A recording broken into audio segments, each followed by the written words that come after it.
Vaccines coming to a CVS near you eventually. Jeff Bezos stepping down as CEO of Amazon. Who's taking over?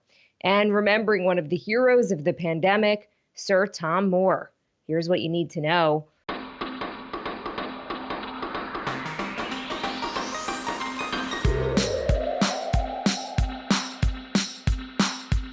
Good morning. This is Cheddar's Need2Know podcast for Wednesday, February 3rd. I am Jill Wagner with Carlo Versano.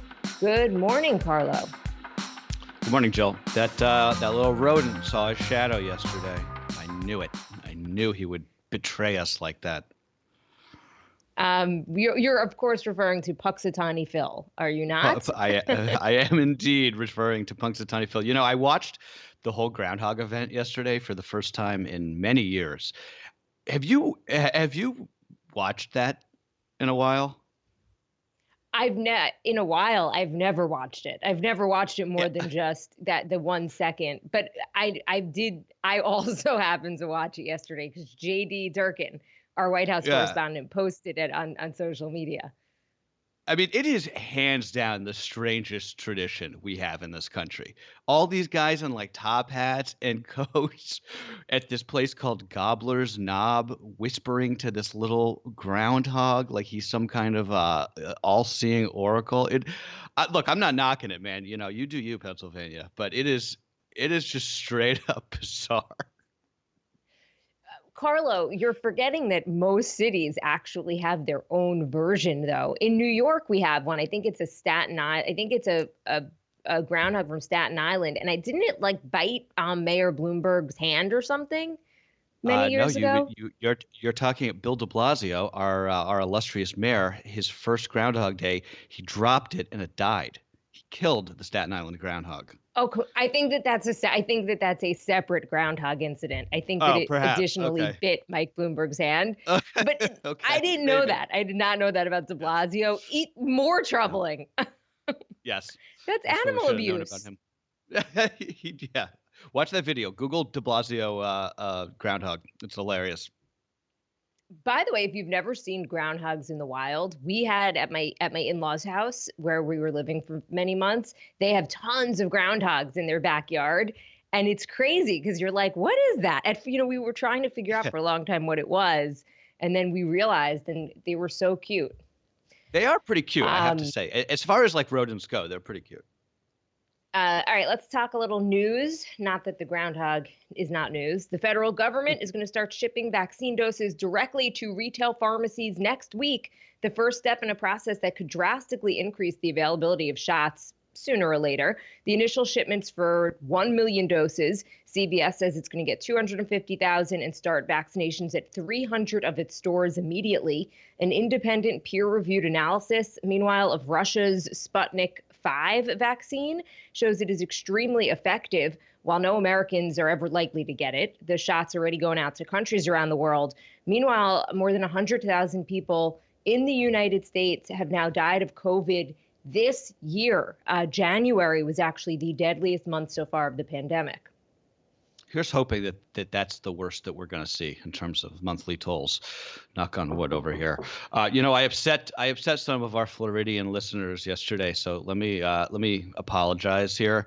I didn't mean to make it sound like that entire state had given up on the pandemic, but it is true that more often than not, the pictures you see of like these big maskless crowds at bars or restaurants or sitting outside, they're almost always in Florida.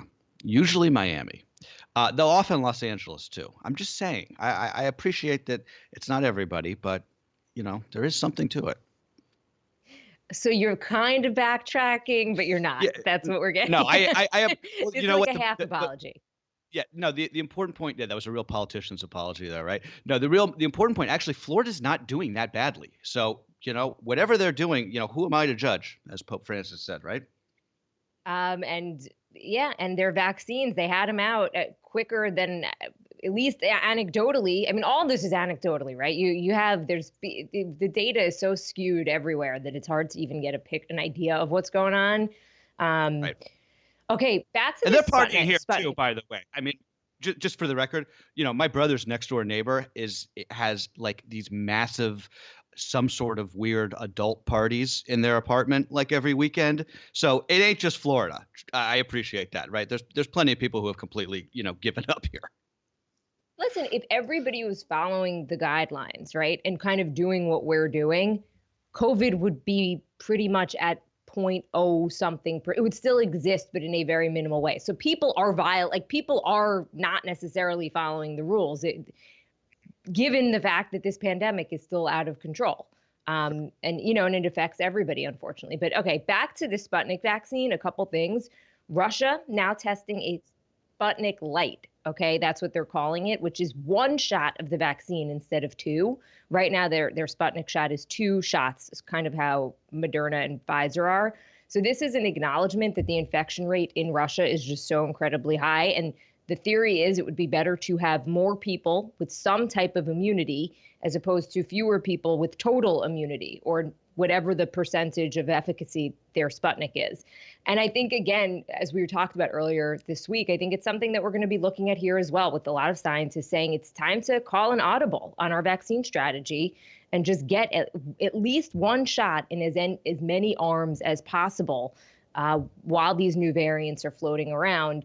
And I think we're correct to point out here that Americans not going to be getting this Russian vaccine, but the world is in this together. So this is very good news. Yeah. Even though we're not going to have Sputnik at CVS to get that vaccine, because theoretically, just say every American was vaccinated, but the virus was still spreading out of control in another country, another mutation will likely arise that is resistant to these vaccines, or at least somewhat resistant, the same way we're seeing this with the South African variant.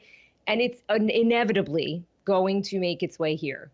Even if you close the borders or did whatever you want to do, it's going to get here and create a huge problem. So it's like with global warming, right? It's not a one country issue. This is a global pandemic, and it's a world issue. No, absolutely. Yeah, you're absolutely right. It's a very good point, and it's why we call it pandemic and not just a American demic. That didn't make any sense, did it? You know what I mean. In Washington, the Senate voted 50-49 straight party line to start the budget reconciliation process, the first step for Democrats to push through President Biden's COVID relief package without the support of Republicans. Senator Joe Manchin of West Virginia, he is a pivotal centrist Democrat. He bowed to pressure and blessed the move to go it alone, but said he did not approve of that $15 federal minimum wage hike that's in the package, and wants GOP input on the bill. I talked to Megan Pratt's Cheddar's awesome Capitol Hill court reporter / producer yesterday about your question about why don't Democrats just sort of like decouple the federal minimum wage part from this bill. She said that's being discussed, and they very may well do that. Biden wants to do this other, once sort of COVID gets a little more under control, he wants to do this quote unquote Build Back Better bill. And there's an argument to put the minimum wage there along with the child tax credit hike to sort of shoehorn it into that bill, to your point of sort of, not just getting the major COVID relief out of the way now. I think the argument against doing that, and why I think they're likely to try and put it through this bill, is what I've been saying, right? Which is that, Democrats want to go big now. They want to throw some meat to the base. They won the election, and they need to show people who voted for them that they're here to govern and not just to sort of be like, a constant opposition party. So that's why I believe that they're probably going to at least attempt to push this thing through. Well, they're clearly attempting to push this thing through without bipartisan support, but it's why I believe they're probably going to try and get the minimum wage hike in this bill. And it is possible, and this was pointed out in Politico Playbook yesterday. If you're super into politics, anyone out there, it's a good newsletter to sign up for. But they pointed out that you might get some Republicans who eventually sign on to this thing just because the optics of voting against $1,400 stimulus checks, or just say the stimulus checks come down to $1,000. We saw what happened in Georgia with the runoff election. It wasn't a popular opinion to be campaigning and saying I don't want to give money to you, directly to Americans. Right. So just for political reasons, it's possible that you might get a couple Republicans on board. But I don't know. I think it'll be interesting to see what happens with the federal minimum wage and any of the other periphery stuff that often gets stuffed into a bill. In this case, in such an emergency, you could argue it should just kind of be the stuff that's going to make a difference right now in just for the pandemic. Anyway, former President Trump's defense. No, go ahead. Sorry. Go ahead. No, I was just going to say briefly, like, you could argue that the federal minimum wage is COVID relief, right? Because the people who are making $7.25 or whatever to $7.50 an hour, these are almost, well, at least a lot of them are these frontline workers that we were talking about yesterday, janitors. But you could argue anything is. That child tax credit, do you know how many women are unemployed right now because they were forced out of the workforce because their kids are now home remote learning? If they had childcare, they'd be able to work. I mean, So I'm just saying you can technically argue that anything falls under the umbrella of pandemic. Yeah, sure. Not to interrupt you there, Carlo. I mean, it's a great point, and it's not about the morality of the issue, right? It's just about we have a serious crisis on our hands in terms of the economy, and I look at the vaccine money. They're holding up money to do genome tracking. We need to know what kind of virus is circulating in this country. The fact that it's being held back because of some political BS is unbelievable. Meanwhile, former President Trump's defense team is going to argue at his impeachment trial next week that he did not incite the riot at the Capitol, and that even if he did, it's unconstitutional to impeach a former president. The legal team plans to employ a First Amendment defense as well, arguing that Trump had a constitutional right to claim that he won the election in a landslide, even if it was demonstrably false. Well, one of the people who lost their lives as a direct result of that demonstrably false statement, he is back at the building he died protecting today. Capitol Police Officer Brian Sicknick, his casket currently lying in honor in the rotunda as we speak, before he will be buried in Arlington alongside America's war dead, I believe, if not later today, then tomorrow. So lawmakers and police officers will have an opportunity to visit his casket and give their blessings, I guess you would say. Back to the impeachment, the Senate trial that's going to start on Tuesday, so we'll have plenty to talk about next week with this. Although the good news is it's not expected to last as long as the 3-week impeachment trial that was happening this time last year. So that's good news. Alexei Navalny overseas, sentenced to 2.5 years in a penal colony for violating his probation as he recovered from a poisoning attempt in Germany. The verdict was denounced around the world as an attempt by the Kremlin to intimidate Russians who have been out in the streets in support of the opposition leader. A defiant Navalny and his allies called on his supporters to keep the pressure on Putin. Amazing, right? The government basically saying he violated his probation because he was out of the country, recovering from an attempt by the government to assassinate him. I mean, we think our criminal justice system is corrupt. That takes the cake. But we'll see if this energizes the opposition even more with him behind bars, right? I mean, I think that was sort of what he's counting on. He came back knowing this was going to happen. I know we said this a couple times in the last couple of weeks, but this man is an absolute hero. Give him the Nobel Peace Prize this year. I don't even know if there's a competition at this point, and even though it's only February, but he is going to go down in history. Some of the names that have been nominated: Stacey Abrams for just the voter registration and what she did in Georgia. Jared Kushner has been nominated for the Abraham Accords in helping to normalize relations between Israel and some Arab countries. So those are some of the other names on the list in terms of. Can I tell you what one of my pet peeves is in this business? Sure. It's I don't like reporting on the following things: Nobel Peace Prize nominations, because anybody can give one, and Great lawsuits. Point. Right? I hate, and we do this here and everybody does it, but I hate when we report a lawsuit as news.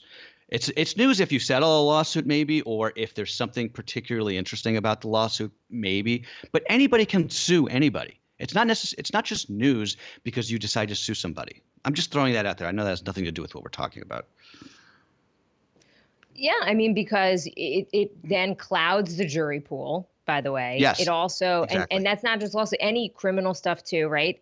Um, it used to drive me nuts. If you want to look at how the sausage gets made with news, usually the police department puts out a press release, and then Yeah. news stations report it and just say police said blah blah blah. But police are saying it based on Right. what an alleged Yeah. victim said. So it's all alleged, but then do news stations go back if the person was exonerated or that case was just dropped and say Right. it was dropped? So you make a great point. I've thought many of these things as well. So you're Yeah. right. I mean, it was, I think, Alan Dershowitz who nominated Jared Kushner. So, and it was a Yeah. huge Trump ally. So I I agree mean, with I'll you. nominate It's not you. as if the committee came up with 10 names and said, these are the Right. people we're considering. Right. So something that only Okay, so different that groups news. care about. Okay, to the news that left the business world shook late yesterday. Jeff Bezos stepping down as CEO of Amazon later this year. He's going to be replaced by Andy Jassy, who's currently the chief of Amazon's cloud unit. Bezos is going to be staying on as chairman of the board. It was a pretty surprising announcement that came in the company's earnings report, which showed that Amazon made 100 billion in quarterly sales for the first time ever during the holiday period. Amazon joins Apple, Walmart, and ExxonMobil as the only American companies to hit that milestone. Interestingly, Amazon stock, it was almost like non-news because this company is Yeah, it just was doing weird. so well. And Bezos has he's set up the company to be so profitable, especially in the past few years with logistics. And Jaffe's been around for not as long as Bezos, obviously, but almost as long. So, Yeah. the It stock shows you that they went think, yeah, higher, they actually. it shows you they think that this guy is, going to be able to steer the ship. That's interesting though, because as soon as that announcement came out yesterday, I checked Amazon stock, expecting it to plummet. It didn't happen. By the way, you talk about Exxon, those days of $100 billion quarters long gone for that company. They just reported their first annual loss in 40 years because of plummeting demand for oil and the cheaper prices for clean energy. But yeah, back to Bezos. I mean, is it safe to say he's leaving to spend more time with his money? But no, I thought that was a funny joke. No, he's getting out of the hot seat before the regulators come, right? Before the regulations come crashing down in the Biden administration. Why go to D.C.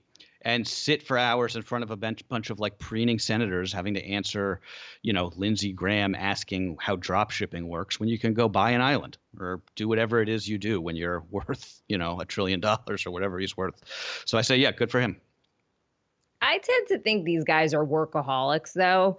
And like a guy like Bezos, like Jack Ma, when he left Alibaba, he's now Yeah. involved with Ant Group. So I mean, and Yeah, maybe he's got we something up his obviously sleeve. saw what happened. So and he what's is Blue Origin, right? That's Amazon's, that's Bezos's space tourism Yeah. company. Perhaps he's going to do more with that. I don't think that I think it's just not in his DNA to want to go and just lounge all day. I mean, I probably would do that if I That's was the true. richest woman in Yeah. the world, but I just think that it's just not like I don't know. I think there's It's in their something with blood. these Yeah. CEOs that it's not that's just not what they're going to do. Did you see the renderings, by the way, for the new Amazon HQ in Northern Virginia? I did. The Yeah, cool. centerpiece of the development is the Helix. It is a futuristic-looking windy building with outdoor landscaped walking trails. It looks really cool. Some are saying that it looks actually like a glass poop emoji. It kind of does, if that's like where your head went with it.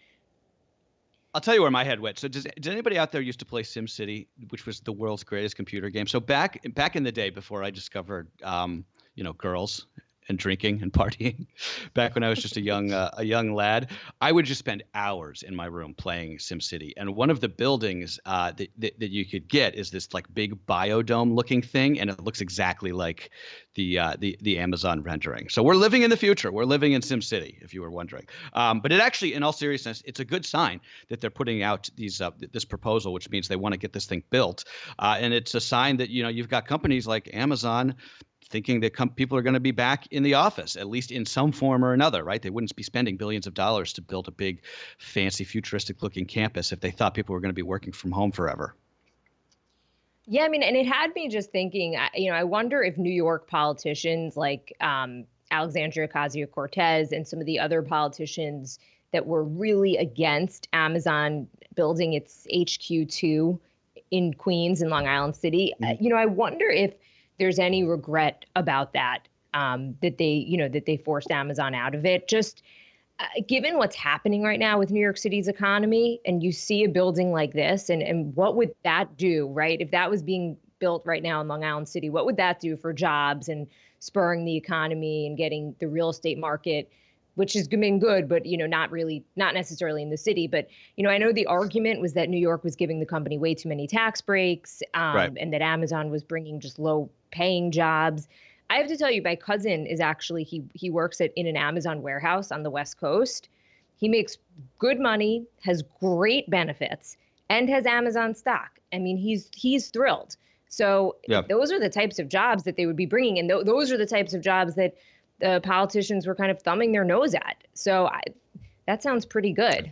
Look, my take on know. the Amazon thing, it remains the same. I certainly understand your point, but it's just, obviously, yeah, they should build here. Anybody should build here. But the government should not be giving companies like Amazon these huge tax incentives. I mean, it's just like, to me, it's like that simple. Like, yeah, come, 100%. come. We'd love to have you. Absolutely. Build your poop emoji building in Long Island City for sure. But, we're not gonna just like give you this huge break to do it. But anyway. There was also it was a bizarre process where Amazon was basically taking Yes, like the whole whoever thing could was give weird. them the best deal. So I get that. It's just, I think about it. I see a building like this and I see what's happening in New York City right now. And you just think, Sure. What would that have done to New York's economy right now? And finally, we wanted to hit this yesterday, but we've been going long. So if you haven't heard, Dustin Diamond, who played the role of Screech on Saved by the Bell, he died at the age of 44. He was diagnosed with lung cancer just 3 weeks ago. His agent said that Diamond did not suffer and that the cancer's only mercy was its, quote, sharp and swift execution. He was diagnosed with stage 4 lung cancer. So Out of they nowhere. discovered it really late.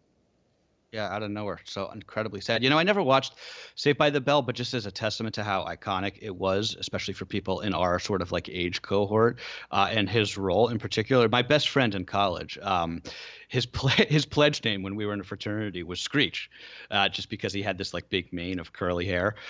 So he had to go around referring to himself as Screech. I always just thought that was funny. And that was years after Saved by the Bell went off the air. So it just shows you.